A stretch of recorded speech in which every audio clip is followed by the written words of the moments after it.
Programa Alto Astral no 14. Entrevista.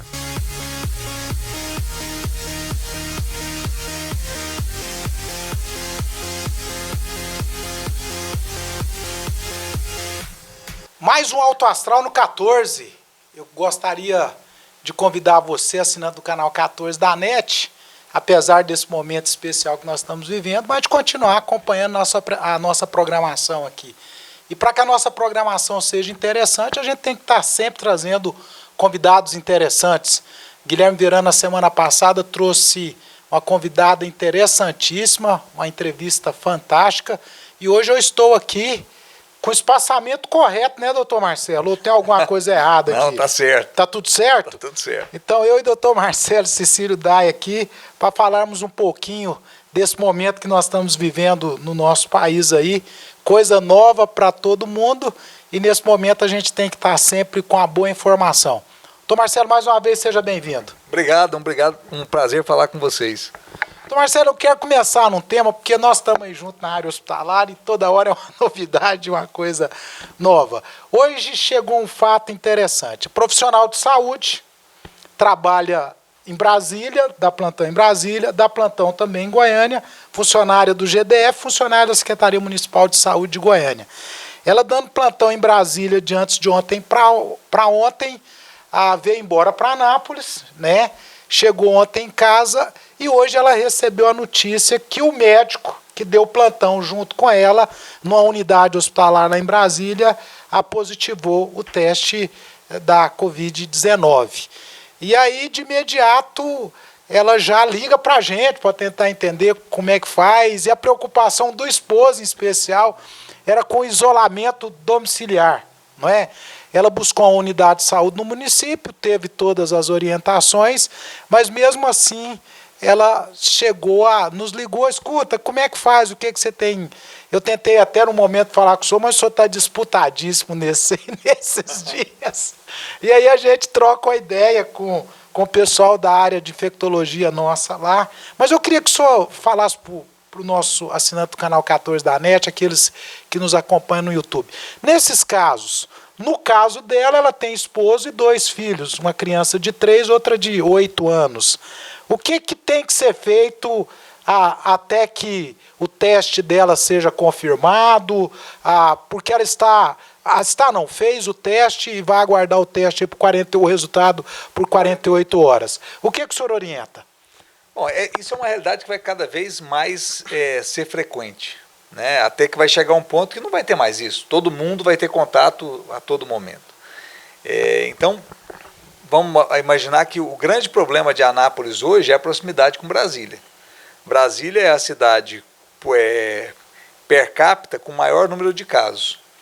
Então, com uma incidência muito alta, uma população que transita, que circula muito alta, principalmente na área de saúde.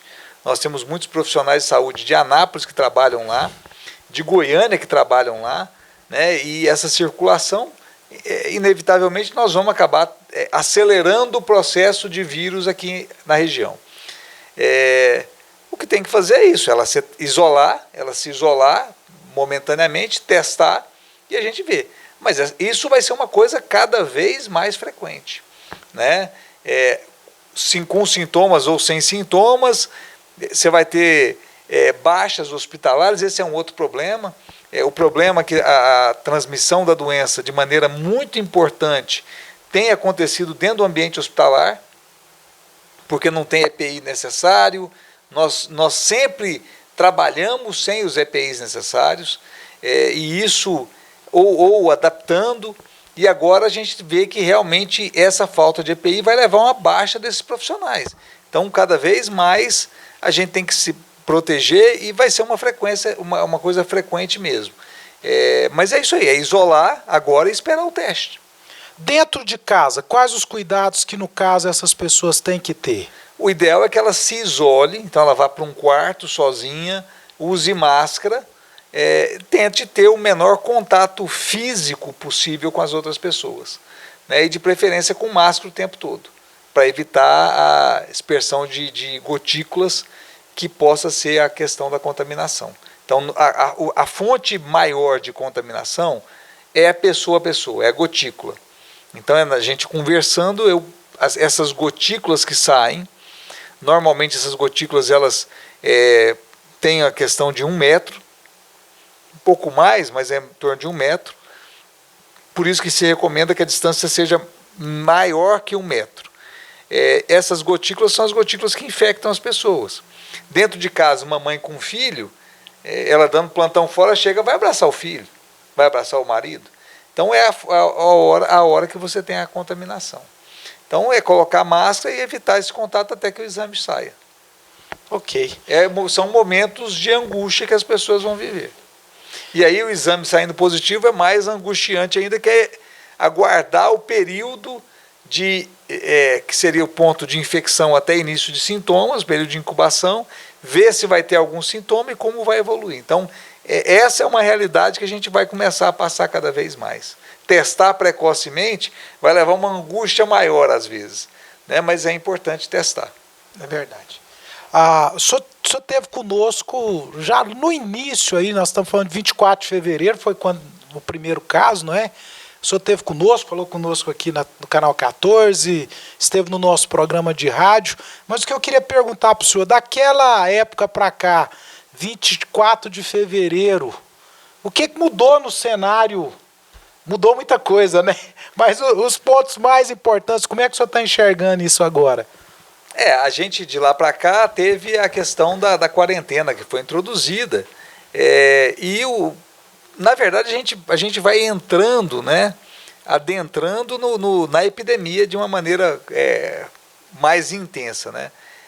É um cenário que a gente tem vários cenários que se traçam, né, mas os cenários não é muito favorável, né? A gente tem um receio muito grande do que possa acontecer observando os cenários mundo afora. Então, o que aconteceu na China, o que aconteceu na Itália, ou está acontecendo ainda na Itália, na Espanha, na França, na Inglaterra, nos Estados Unidos.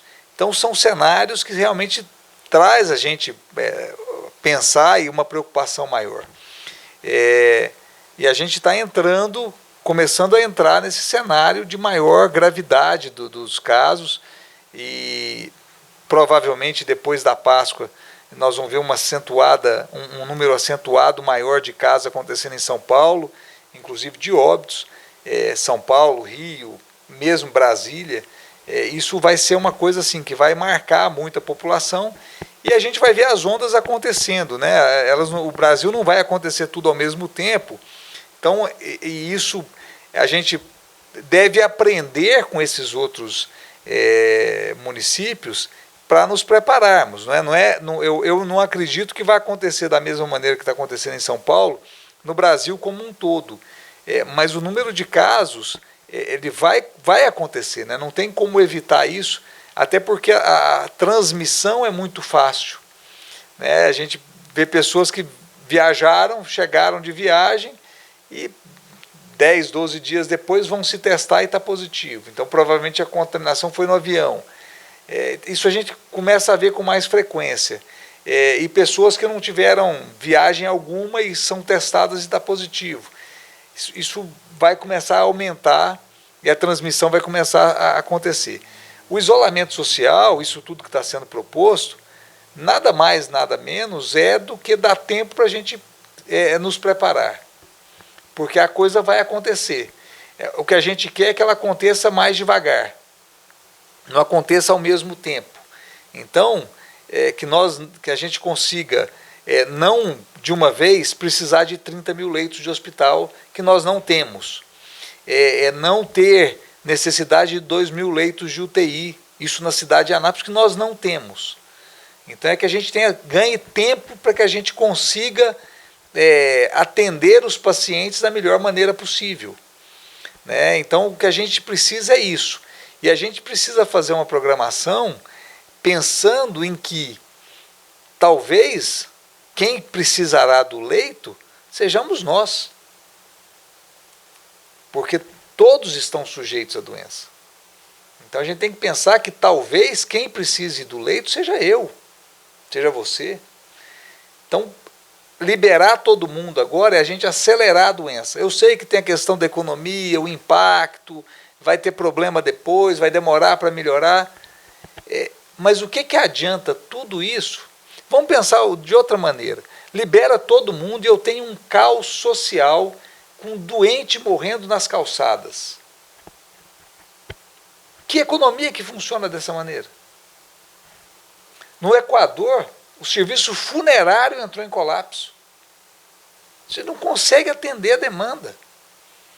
E tem uma frase do Rui Castro, ele falou uma coisa interessante. Na época da gripe espanhola, o Rio de Janeiro e o Brasil só caiu na real, porque morreu um presidente, né, do Brasil de gripe espanhola, mas só caiu na real quando não tinha coveiro para enterrar os corpos.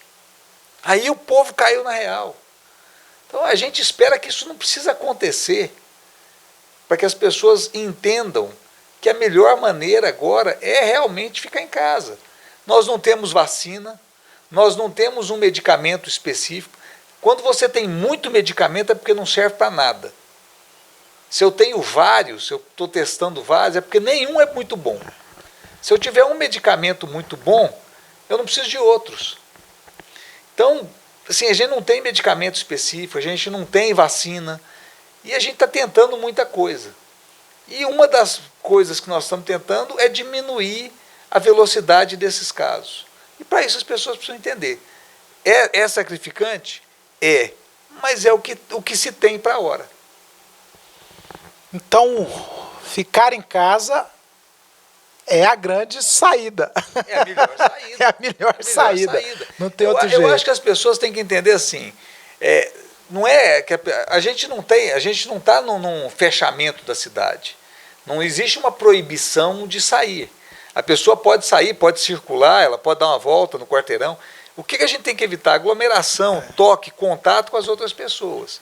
Né? Evitar de receber visita em casa ou ir visitar outra pessoa. Isso é complicado. Mas a pessoa sair e dar uma volta numa área aberta, eu não vejo problema para isso. Então o cara fala assim, vamos fechar o Parque Ipiranga?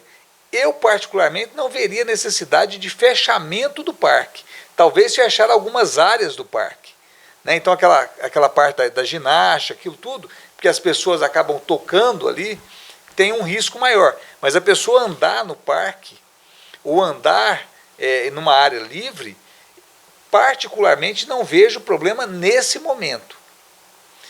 Como a gente não sabe qual que é o número real de casos, porque a gente testa muito pouco, a gente fica na ilusão de que tem poucos casos. Não parece ser o que está acontecendo, mas a gente fica nessa ilusão. Então a gente precisa testar, né? A gente precisa cobrar das autoridades, de quem é o responsável, para que se tenha mais testes, para que a gente possa saber qual é a realidade. O que a gente percebe? Os hospitais estão se mobilizando, estão começando a testar os pacientes, porque acaba ficando impossível para os hospitais também. Então a gente precisa testar mais, precisa de recursos para que isso aconteça. Existem prerrogativas legais para que se movimente recursos financeiros, para que se compre testes, para que se consiga. A gente entende a dificuldade, os Estados Unidos está fazendo bloqueio, está fazendo pirataria, mas a gente tem que tentar, tem que dar um jeito, tem que correr atrás. Então existem mecanismos de se testar. E a gente precisa testar mais pessoas para que a gente consiga dar uma... Senão, o problema é, se eu não testo todos os casos suspeitos, ou os casos suspeitos, quem não é suspeito vai virar, porque eu vou ter que colocar junto na mesma UTI.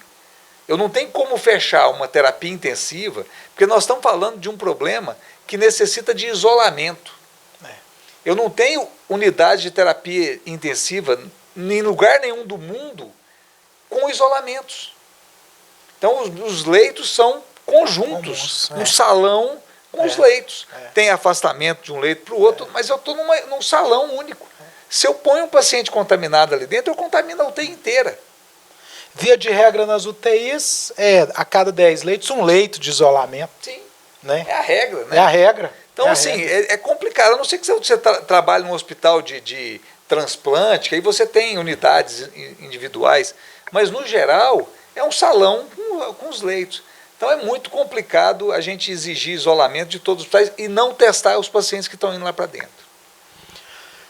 pode dar a volta no parque ou na rua, ou no lugar aberto, tá aí, pelo menos sair de casa um bocadinho, mas é ali você sozinho e para sair um pouquinho de dentro de casa, como o doutor Marcelo disse. Mas tem aquele momento que a pessoa tem que ir na panificadora comprar um pãozinho, vai no supermercado que está liberado, no açougue, na farmácia. A pergunta para o senhor é a seguinte: chegou em casa com as compras, sacolinha daqui, sacolinha da acolá.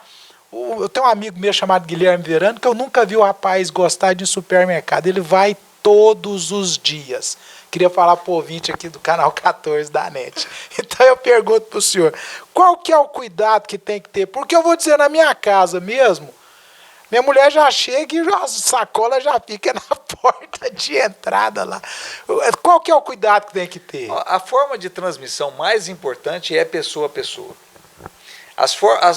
Os objetos inanimados, eles têm uma importância, mas é muito menor. Então, se eu faço a higienização das mãos, eu evito a transmissão. Então, essa é a forma mais importante de transmissão, é contato. Então, por isso que o ideal é, vai no lugar, vai na padaria, mantenha o espaçamento de uma pessoa para outra, porque o que acontece muito? Na padaria só pode entrar de 3 em 3, dependendo do ambiente. Mas na porta, aglomera, as pessoas ficam juntas, umas batendo papo. Então não adiantou nada ter o espaçamento lá de dentro se por lá de fora não cumpriu o espaçamento ideal. Então o ideal é que se mantenha o espaçamento. A gente sabe que é difícil, é complicado, nós nunca passamos por isso antes. O brasileiro gosta de conversar, gosta de bater papo, mas é uma situação que é a realidade. Então tentar manter o espaçamento.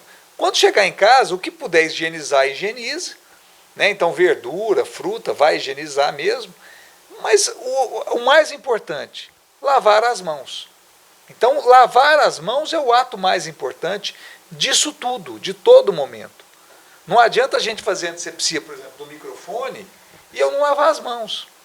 Então a higiene das mãos é importante. Então essa é o modo de carreamento do vírus, é através das mãos. O uso de máscara ajuda? Ajuda, parece que diminui.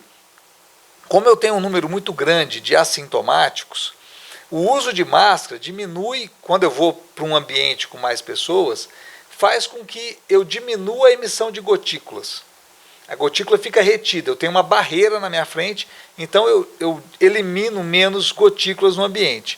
Isso protege quem está me ouvindo, e se a outra pessoa tiver de máscara, me protege também. Então o uso de máscara parece ser uma coisa que vai começar a ser uma rotina aqui. Né? A China tem uma rotina muito fácil, seja pela poluição, seja pela tradição de algumas outras doenças respiratórias que eles já vivenciaram. Então eles costumam usar máscara com mais frequência.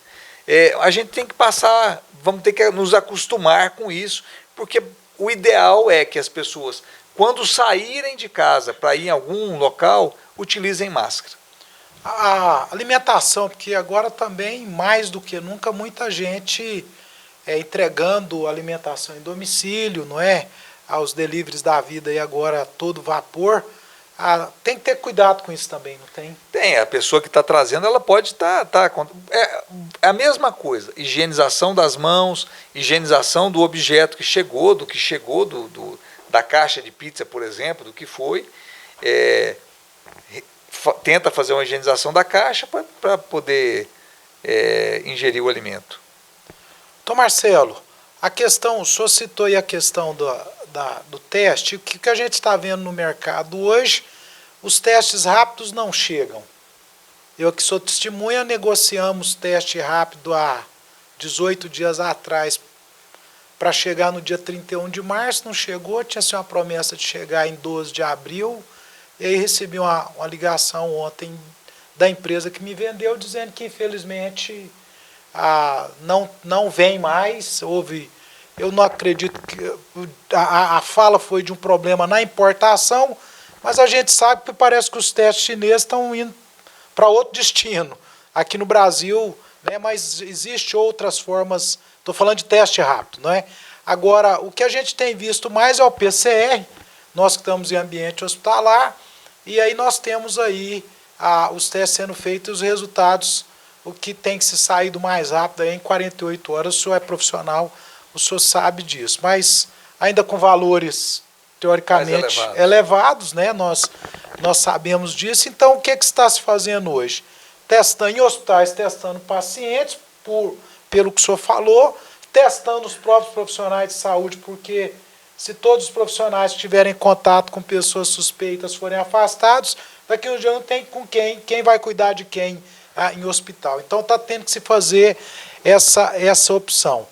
Esse teste, o SWAB, via SWAB, o PSR, realmente ele é confiável? É isso que nós temos hoje, né? Não tem outra situação. É importante a gente entender o que são os testes, né? Então nós temos vários tipos de testes. O teste ouro, o padrão ouro, é o PCR. PCR é um teste de biologia molecular onde eu busco o vírus. Então eu faço um swab, um cotonete na cavidade oral, dentro da boca, coloco num aparelho e o aparelho busca o vírus. Então ele localiza, tem vírus ali, ele dá positivo. Então esse é o exame ouro. Eu estou buscando o vírus e eu acho o vírus. Se eu achei o vírus, a pessoa está contaminada. Esse exame, ele dá positivo desde o primeiro dia da infecção, então do contágio. Essa enfermeira que você citou, ela teve contato com o médico, se ela dosar, no primeiro dia já dá positivo o PCR. E positiva varia o PCR, né? Se for assintomática por 14, 15 dias, se ela tiver sintoma, um pouco mais. Depende da excreção viral.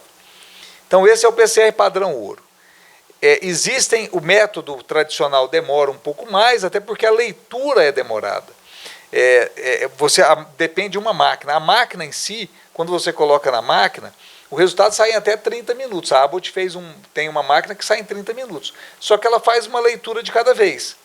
Então eu preciso, se eu tiver uma quantidade grande de exames, a minha máquina não vai sair tudo de uma vez. Então por isso que eu normalmente peço um tempo maior para soltar o resultado.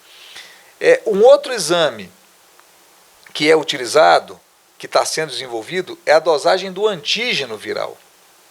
Então, o antígeno viral é um marcador viral que eu consigo identificar, como na dengue o NS1, positiva no início do sintoma da doença. Então, nessa história eu já perdi aí de 3 a 5 dias.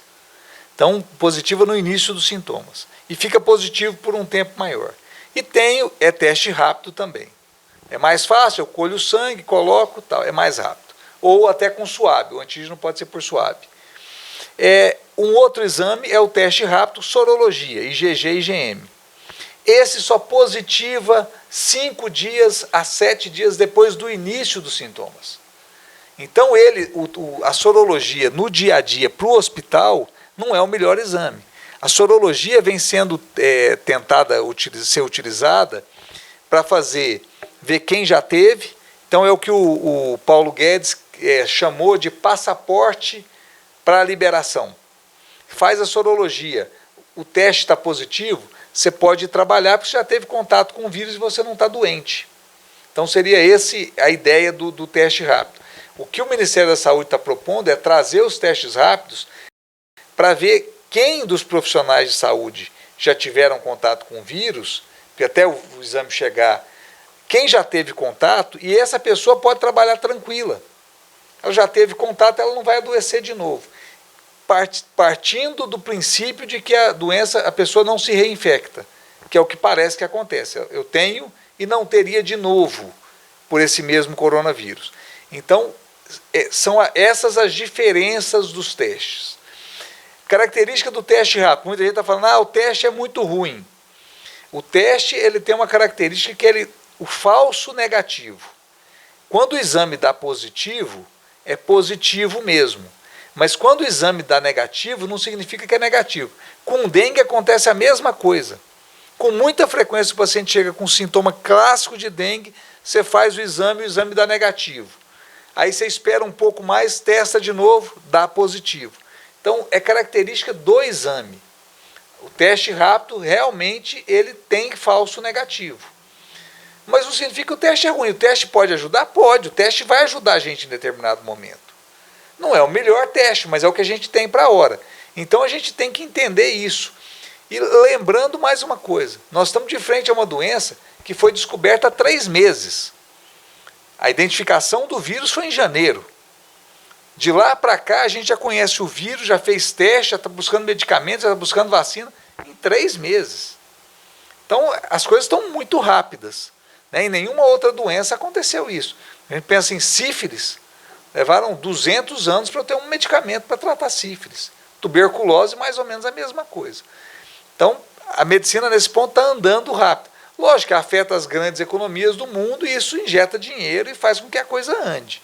Mas a coisa está andando rápido. Então, Marcela, o indivíduo ele pode ter a Covid-19 mais de uma vez? Ninguém sabe isso ainda. Parece que não. Então, a princípio, a pessoa tem uma vez e ela tem imunidade, não vai adoecer de novo.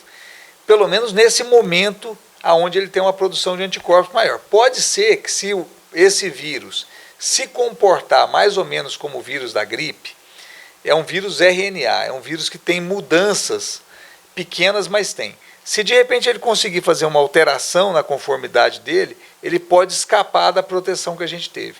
Então pode ser que ele venha em ciclos. Ele pode ter mudança, assim como a gripe, a gente tem que ter vacinas anuais para o coronavírus também. E falando de vacinas anuais, nós estamos no meio da campanha de vacinação aí. É importante nesse momento vacinar mais? Ou porque a gente participou de programas aqui, o senhor junto conosco, que nós levantamos que as pessoas no início da vacinação, há anos atrás, não é? As pessoas estavam se vacinando muito mais na questão aí da influenza. E que, por último, as pessoas estavam deixando de vacinar. E agora a gente está vendo uma loucura aí atrás de vacina. Já vieram 2 lotes para idosos e profissionais de saúde, já acabou tudo. Tem muito pouca vacina ainda. Está se aguardando chegar mais ainda, não é? Mas qual que é a importância dessa vacinação nesse momento? É importante a gente lembrar, e quem está ouvindo entender, a vacina contra a gripe protege contra a gripe, que é o influenza. Então, são coisas distintas. A vacina pneumo 23 ou pneumo 13, que é contra a doença pneumocócica, isso também é outra coisa. Tem muita gente correndo atrás de vacinar todo mundo com tudo que é vacina. Então, a gente precisa entender que as vacinas protegem contra doenças específicas. Então, se eu faço uma vacina contra a influenza, eu estou protegendo contra o vírus influenza. Eu não vou proteger contra coronavírus, eu não vou proteger contra vírus sincicial respiratório. Estou protegendo contra vírus influenza. Se eu faço uma vacina contra a doença pneumocócica, e aí é importante, eu queria até frisar nessa, porque assim, tem muita gente procurando, porque como o coronavírus causa uma pneumonia, muita gente procurando a vacina para pneumonia. A vacina não é para pneumonia. A vacina protege contra uma doença, que é o pneumococcus, que é uma causa comum de pneumonia, mas não tem nada a ver com coronavírus. E a vacina da doença pneumocócica, ela tem indicações. Indicação em criança até 5 anos de idade e em pessoas acima de 50, recomendadas acima de 60. Entre 5 e 50 não vacina, ou entre 5 e 60 não vacina, vacina se tiver indicações. Diabético, cardiopata grave, pneumopata grave, anemia falciforme, mas a população geral não precisa vacinar, porque não tem benefício. Então, se eu faço a vacina na população comum e não fizer, não aumenta o benefício, não muda nada. O que muda é nessas pessoas que a gente falou. Então, não adianta procurar clínicas para fazer. Na minha clínica, particularmente, a gente não faz. Se chegar uma pessoa de 30 anos de idade, eu quero vacinar contra a doença pneumocócica. Tem alguma doença de base? Não, eu quero vacinar. A gente não faz, porque não tem benefício. O objetivo não é ganhar dinheiro, é fazer a coisa certa. Eu acho que isso é importante que as pessoas entendam também. É importante vacinar? É. Então, por exemplo, chega um idoso lá para vacinar, é importante que ele faça a vacina da doença pneumocócica? É importante, ele faz a vacina e faz a vacina contra a gripe. Mas a gente frisa e deixa claro que não protege contra coronavírus. O senhor falou agora há pouco aqui da questão dos vários tipos de medicamento.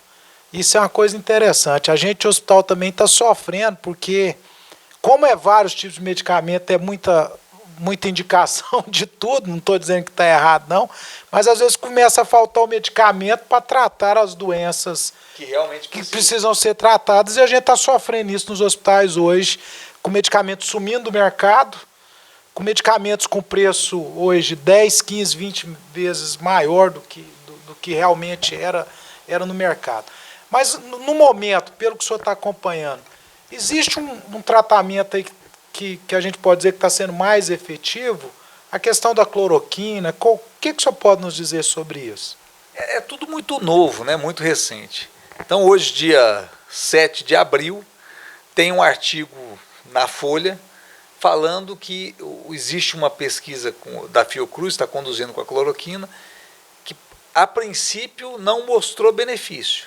Inclusive, quando a gente fala de estudo a gente chama de braços. Eu tenho um braço que usa uma dose, um braço que usa uma dose menor, um braço do estudo que não usa nenhum medicamento, e eu vou comparar depois. Um dos braços que usa uma dose maior foi descontinuado por efeito colateral. E parece que não tem tanto benefício. Então a gente precisa esperar esses estudos serem conduzidos, serem concluídos para a gente avaliar. É a droga que tem. Né? Cloroquina existe há muito tempo, já foi tentada para várias doenças, e sempre que vem qualquer doença, a gente pensa, normalmente é ribavirina, a dose que a gente usa muito é ribavirina, ribavirina, mas está se usando quase tudo. Né? Remédio para HIV, o próprio Tamiflu, que é o oseltamivir, está se tentando vários medicamentos na tentativa de achar alguma coisa, principalmente que freie a resposta inflamatória. Né? Quando a gente olha o que o coronavírus faz, ele tem uma fase, que é a fase final da doença, que é uma fase de superinflamação. Então essa resposta inflamatória é que realmente é a parte pior da doença, que agride mais o paciente. Então está se buscando alguma coisa para frear essa reação inflamatória. Usa corticoide, usa alguns outros medicamentos, está se tentando fazer a filtração do sangue, que é a plasmaferese. Então estão se tentando várias coisas para diminuir a reação inflamatória. Imunoglobulina de paciente que já teve. São várias tentativas, a gente tem alguma vantagem nesse ponto. Como a gente está olhando o que está sendo feito fora, ou o que já foi feito fora, e podendo filtrar e tentar usar o mais correto. Então eles já testaram, opa, deu certo esse, não deu certo esse, vamos tentar aprimorar para o uso aqui. Mas é uma avalanche. Né? Nós estamos com um caminhão andando, a Itália está com um caminhão a 120 por hora, com quase todos os pneus furados, tendo que trocar os pneus.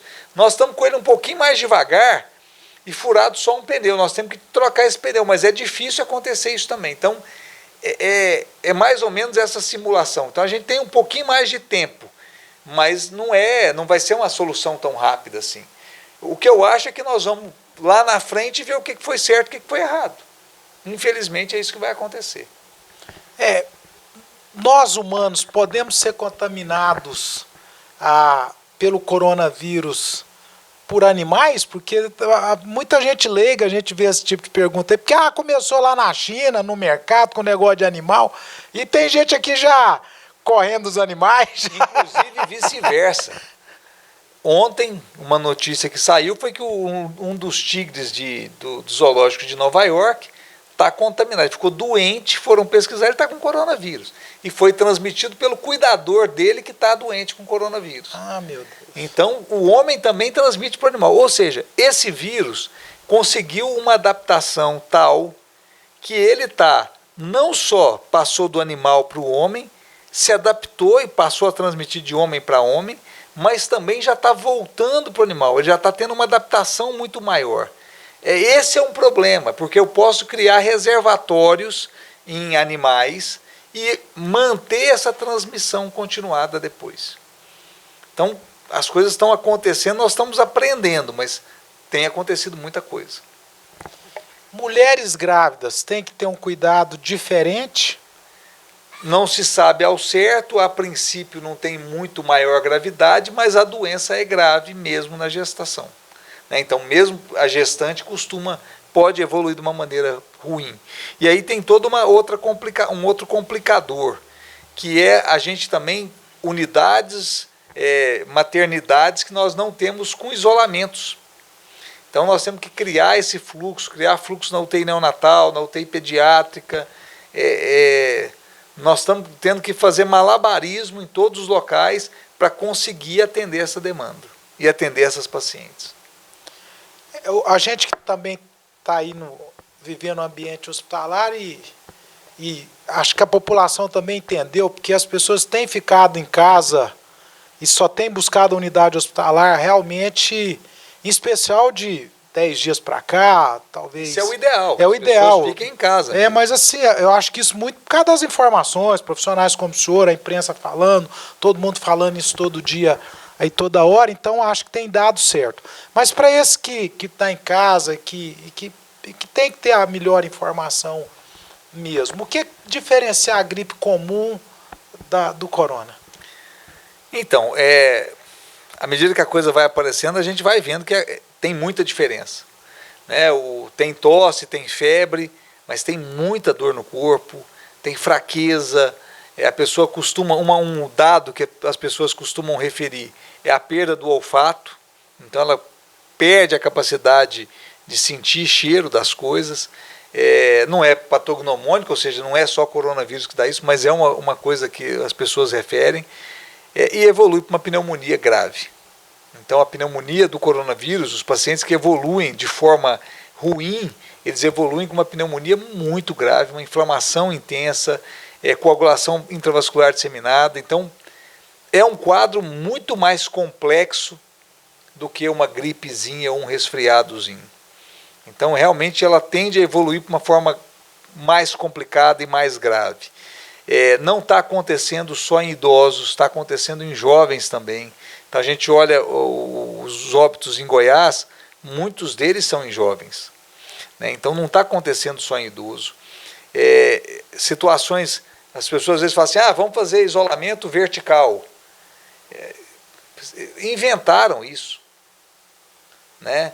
Eu acho que isolamento vertical e terra plana é mais ou menos igual.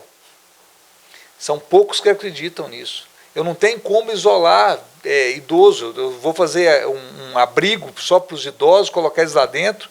Quem vai cuidar deles? Então não é uma coisa simples, não é uma coisa fácil. A doença não acontece só entre os idosos, também acontece entre os mais jovens. Então tem problema. Então não a gente tem que entender isso. A economia vai sofrer no mundo inteiro. Como você estava falando, por exemplo, vai faltar insumo, não é só porque está comprando mais, mas a Índia produzindo menos insumo, a China produzindo menos insumo, vai faltar medicamento aqui também, porque eu não tenho insumo, não chega a matéria-prima, não chega aqui para eu produzir. Então vai ser complicado, nós vamos passar por tempos difíceis. É o caso da máscara, por exemplo, N95, que a gente não está conseguindo comprar, não é que não quer que as pessoas usem a máscara, não, você não tem. Não, nós vamos ter que reutilizar as máscaras, nós vamos ter que pegar mecanismos de reesterilização, porque nós vamos ter que fazer isso. Vai faltar. Não vai. Se a gente agora, que a gente não está nem perto da subida do morro, já está faltando. Imagina a hora que estiver subindo. Subida do morro que eu digo é o número de casos. Os casos estão muito poucos, a escalada está pequena ainda. Então vai faltar. Se a gente não usar com racionalidade, nós não teremos para o uso de rotina, para quando precisar realmente. Esse é o problema. Porque o mundo inteiro consumiu tudo de uma vez. Então, de uma vez teve um boom de compra de máscara, um boom de compra de kit. O Ministério da Saúde, via BNDES, está com uma ordem de 67 milhões de dólares de compra de kit. E não tem quem venda. Porque eles estão querendo comprar com carta de crédito. A China não vai vender, ela quer com dinheiro na conta. Ela quer dinheiro na conta. É complicado isso. Então, assim, a gente nós vamos passar por momentos, por períodos complexos que nós nunca passamos. Né? O Brasil nunca teve um período de guerra, teve um período de devastação. E nós vamos passar por isso. É ruim? É ruim. Vamos tentar passar da melhor maneira possível. Né? Tentar amenizar para todos os lados. Né? Eu vi até nesses grupos de WhatsApp, mandam que nós não estamos no mesmo barco, são barcos diferentes, a tempestade é a mesma. Talvez sim, talvez não, porque mesmo em um barco, eu tenho categorias diferentes nesse mesmo barco. Eu tenho o cara que rema, eu tenho o cara que comanda, eu tenho categorias diferentes no mesmo barco. Eu posso pensar que o planeta é um barco só. Né? Interesses são diferentes em qualquer lugar. Né? Então, isso sempre vão ter interesses diferentes. Mas a gente tem que tentar, e aí a vantagem de uma democracia é tentar proteger os mais indefesos. Então nós temos que tentar buscar um mecanismo de proteger esses mais pobres, né? As pessoas que vão precisar, que vão passar mais necessidade mesmo. Como é que a gente vai fazer isso? As pessoas que ganharam as eleições, que estão aí como prefeito, como governador, como presidente e todos os seus secretários, eles ganharam as eleições para proteger o povo. Muitas vezes nunca pensaram que ia passar por situações como essa. Está na hora de mostrar para que vieram. O senhor entende que a maior parte da humanidade vai ser contaminada pelo novo coronavírus?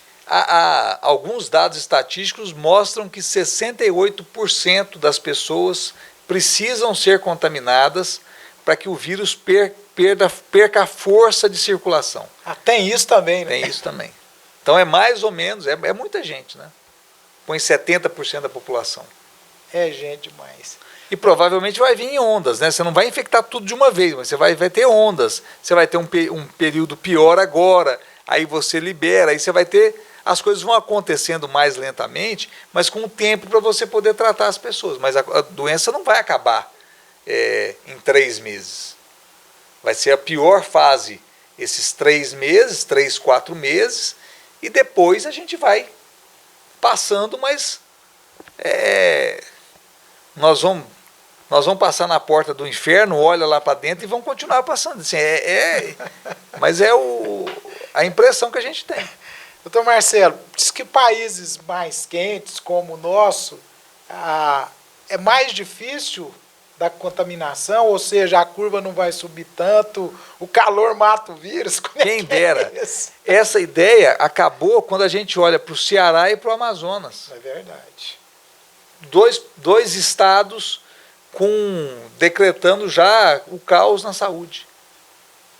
Se a gente vive num momento de saúde pública caótico, sem coronavírus, com coronavírus acabou, o caos está instalado. Se eles não tinham nenhuma gordura para queimar, a hora que se aumenta um pouquinho, acaba. E aí as pessoas pensam assim, mas morre muita gente de outras coisas. Morre. Agora vamos pensar, se eu ocupo todos os meus leitos de UTI com coronavírus, ninguém pode infartar mais. Ninguém pode ter um AVC. Ninguém pode ter um acidente de trânsito. Porque não tem leito para essas outras pessoas. Essa que é a grande preocupação isso tudo, nossa de profissionais de saúde já há alguns dias. Sim, não é? Isso é a grande verdade.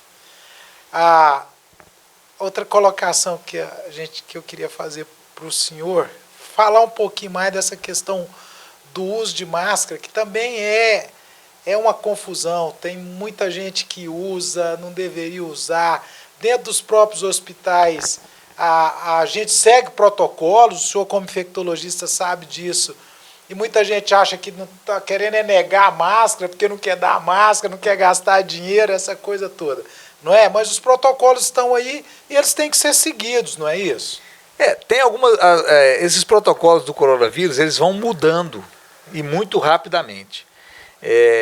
A verdade do coronavírus, ela dura alguns dias ou algumas horas, é muito pouco, porque o conhecimento está se formando ainda.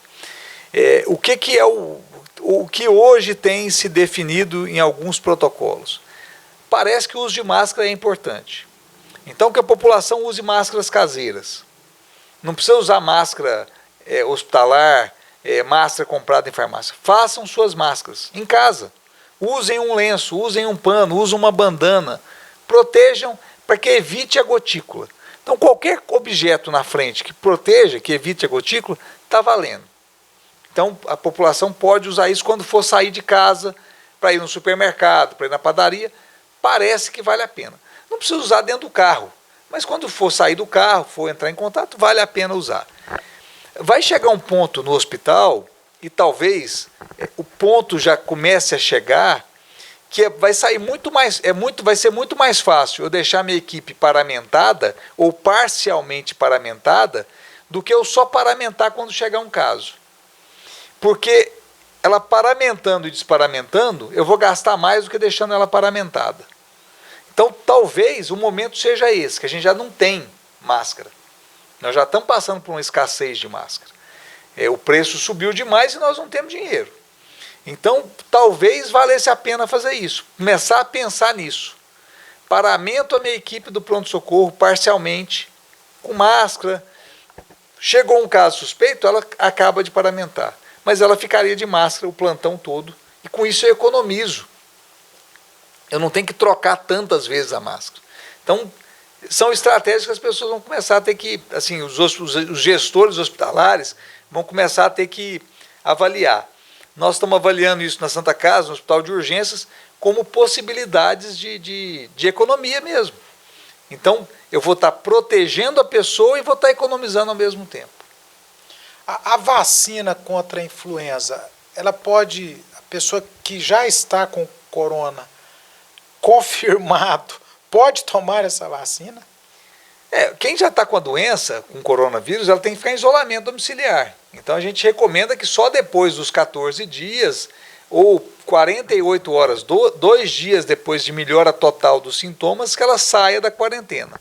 Então que ela não faça nada fora de orientação médica nesse período.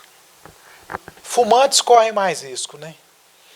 Qualquer problema pulmonar, o que a gente chama de comorbidades, tem um risco maior porque qualquer doença de descompensação que houve.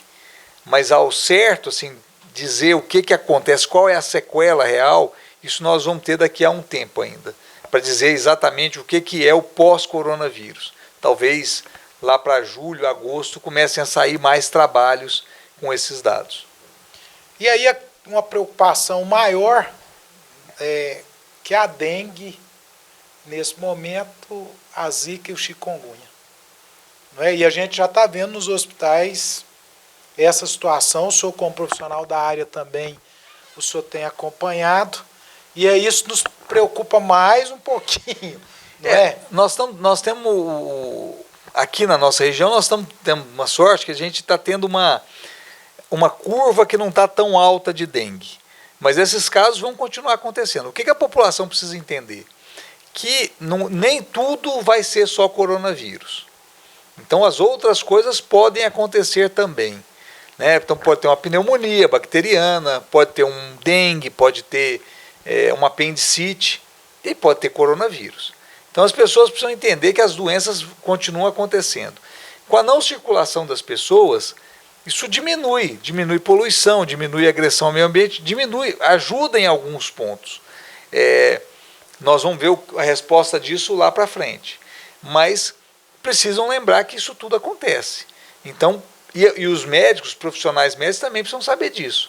Nem tudo é coronavírus. Senão nós vamos começar a comer bola de outras doenças também. Que é uma coisa que preocupa, né? Mas a gente fala assim, doutor Marcelo, e sempre eu tenho o senhor em mente, semana mesmo foi um caso. Uma enfermeira nossa que trabalha em Brasília foi trabalhar e ela estava me relatando que ela trabalha no hospital e que dá para um box e as janelas abertas, e ela chegou agora, semana passada, com dengue. Né? Então, assim, situações que... o que é pior disso tudo é como a gente falou. Se a gente não diminuir a curva do coronavírus, nós não vamos ter estrutura para atender nem esses casos. Então tudo entra em colapso. Né? Então, se todo mundo começar a fazer teste, os laboratórios entram em colapso.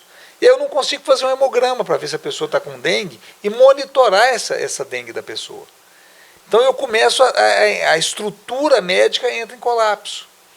E isso que as pessoas precisam entender. Se uma das estruturas entrar em colapso, eu vou fazer com que as outras estruturas também entrem em colapso. A economia acaba entrando em colapso também. Vamos avaliar, se eu tenho um número X de funcionários doentes entrando com atestado, as indústrias vão parar também.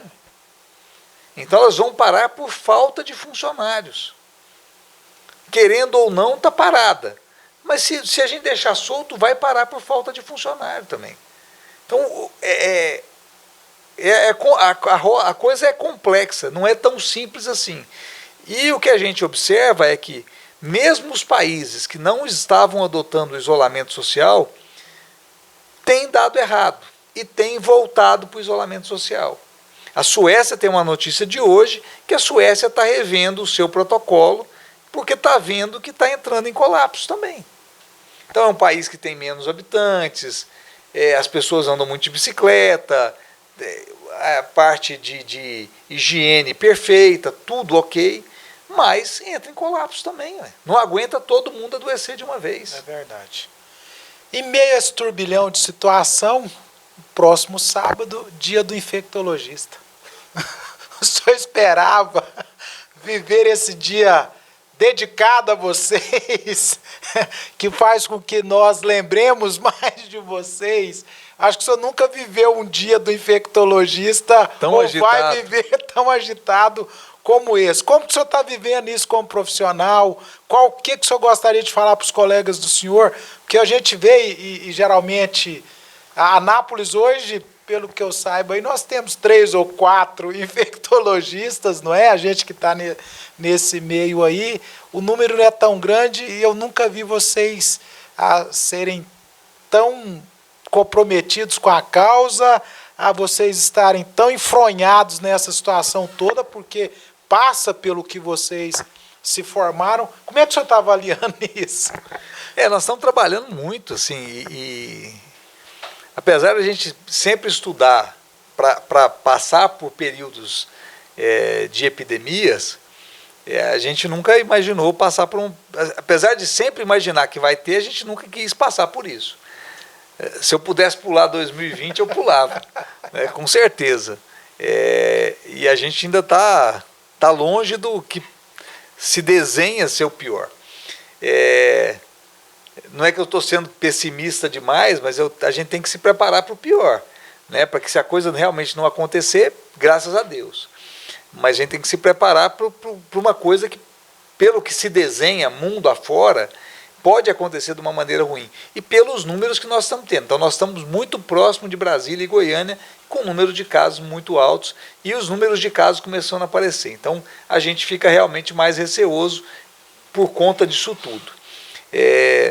Mas acho que a gente tem que trabalhar, tentar, e é o que a gente escolheu de profissão. Eu tenho trabalhado muito, né, muita coisa para fazer, né, a gente não, eu acho que a classe médica tá preocupada, os profissionais da saúde de uma maneira geral, eles estão preocupados, eu não vejo covardia em nenhum deles. Você ser chamado para trabalhar, a gente tem que pensar em ter condições de trabalho, precisa ter equipamento mesmo, porque senão as pessoas vão adoecer. E nesse momento, se eu tirar as pessoas mais capacitadas do ponto principal e eu colocar uma equipe não preparada, eu vou trazer mais dano para o paciente e para a equipe. Então, por exemplo, se eu pego um ortopedista que está acostumado com um esquema de trabalho e coloco ele numa unidade de terapia intensiva, ele vai ter dificuldade. Então, eu mesmo, se eu entrar numa unidade de terapia intensiva para fazer cuidado de terapia intensiva, eu vou ter dificuldade, e muita dificuldade, porque no meu dia a dia, nas unidades de terapia intensiva, eu discuto antibióticos com os colegas. Então, a minha condução é de antibiótico, não é de conduta de terapia intensiva. E se eu perco esses profissionais e coloco um profissional que não está preparado, vai ter dificuldade. E as pessoas vão morrer mais. Então, esse é o problema. Eu preciso ter equipamento de proteção individual para eu preservar a minha equipe. Se eu não preservar o meu time, eu já começo perdendo. Então a gente precisa entender isso. As equipes precisam estar preparadas, precisam estar motivadas. Eu preciso ter situações que motivem essas pessoas a enfrentar o risco maior. O exemplo é aquela moça que morreu agora em Goiânia, segurando uma plaquinha, fiquem em casa por nós, que nós estamos aqui por vocês. E ela acabou pegando a doença e morreu. Então, é uma corajosa, né? Ela realmente mostra que as pessoas nós somos vulneráveis. E a gente observa que o profissional de saúde adoece mais do que a população comum. E adoece mais mesmo, com mais gravidade. Então a gente precisa ter condições para trabalho, condições para que as pessoas que estão lá na frente, vou dar um exemplo, essa paciente que morreu no hospital de urgências, as pessoas lá para dentro se paramentavam todas, mas são corajosas. São pessoas que a gente buscou, a gente motivou a estar lá e elas se voluntariaram a estar lá. Então elas quiseram estar naquele ambiente, quiseram estar trabalhando. Então realmente é de louvor. A gente precisa valorizar essas pessoas mesmo. Porque não é fácil, é difícil e nós vamos passar por um período difícil. Muito difícil aí. Nós vamos já encerrando o nosso bate-papo com o Dr. Marcelo aqui. E primeiro eu queria agradecer muito a presença do senhor aqui e nessa turbilhão de atividades que vocês estão fazendo, eu sou testemunha disso aí, e o senhor ter disposto essa quase uma hora aqui para esse bate-papo conosco. Segundo, através do senhor e pelo Dia do Infectologista, exaltar os profissionais de saúde. Quando o senhor fala aí da coragem, a gente vê coragem mesmo. E a gente que vive esse meio, qual que é a proposta maior nossa?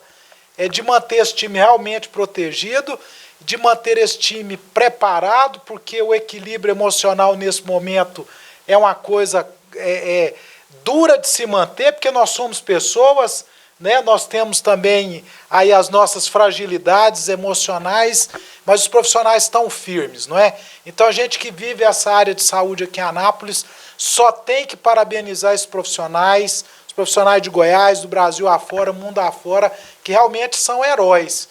E da nossa parte, como gestores e como profissionais de saúde, a gente tem esse desejo no nosso coração de dar a condição para esses profissionais. Então eu queria parabenizar o senhor pelo Dia do Infectologista, pelo profissional que o senhor é, e em nome do senhor, nós do Canal 14 da NET, do Projeto Alto Astral, do Programa Alto Astral, queremos dizer a vocês o nosso muito obrigado por estarem passando junto conosco esses momentos que não são fáceis, mas que vão passar. Se Deus quiser, a gente tem que entender que são momentos muito difíceis mesmo. E que a gente sabe que todas as prefeituras, governos, estão se esforçando ao máximo para tentar atender a população. A gente sabe das dificuldades, são momentos muito duros, que nesse momento a gente tem que esquecer ideologia e passar a ter mais coerência. Então, se a gente tiver mais coerência, a gente vai conseguir chegar num denominador comum, que é manter vidas, né? Então diminuir perdas. A gente precisa se unir e a gente entende que a dificuldade de testagem é uma coisa real no mundo todo. A gente precisa testar, a gente sabe que precisa e sabe que é difícil, mas a gente não pode deixar de tentar ou deixar de falar. A gente sabe que precisa de leito de UTI, sabe que precisa de respirador e ventilador, e sabe que é difícil, sabe que não está conseguindo comprar, mas a gente precisa tentar, e a gente não pode deixar de tentar. O que a gente observa é que tem muitas outras pessoas, muitos empresários se desdobrando para tentar trazer testes rápidos, ventiladores, montando ventiladores em casa, montando máscaras full face de proteção, tentando ajudar de alguma maneira. E a gente observa isso e em Anápolis não é diferente, né? Então, eu posso citar aí o Jorginho Rajar, da Geolab, que é preocupadíssimo, eu tenho falado com ele quase que todo dia, buscando soluções, ele está preocupado com o que ele pode ajudar, com o que pode fazer, tendo alternativas, doando coisas. O pessoal da Isoeste, o Alceu Forlim, doou para a gente as portas de isolamento do hospital de urgências, para a gente montar uma UTI de isolamento e a ala de isolamento. Então, assim, a gente tem essas pessoas que têm ajudado e que querem ajudar. Tem um grupo de engenheiros, o Delxelmo da Michigan Cars está liderando isso para tentar montar ventiladores para situações de emergência.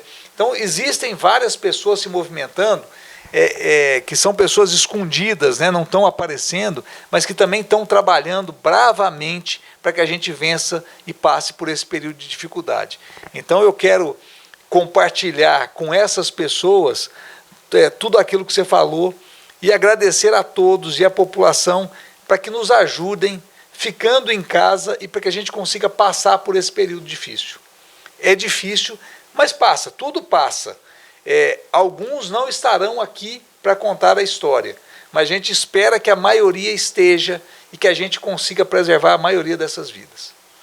Então, Tom Marcelo, muito obrigado. Tom Marcelo citou aí o Geolab, apoiador nosso aqui também, e graças ao Geolab e a todos esses patrocinadores, apoiadores que estão conosco aqui, é que a gente faz mais um Alto Astral no 14. Muito obrigado.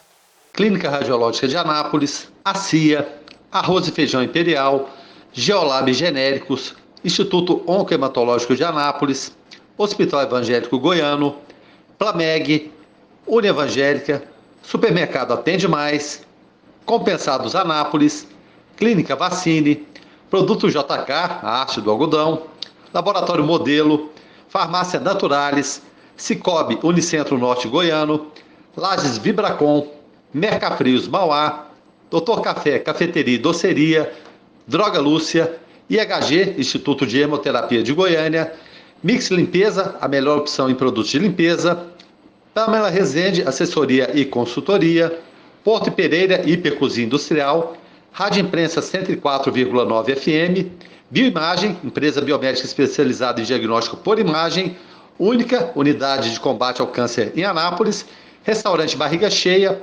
Síntese Comercial Hospitalar.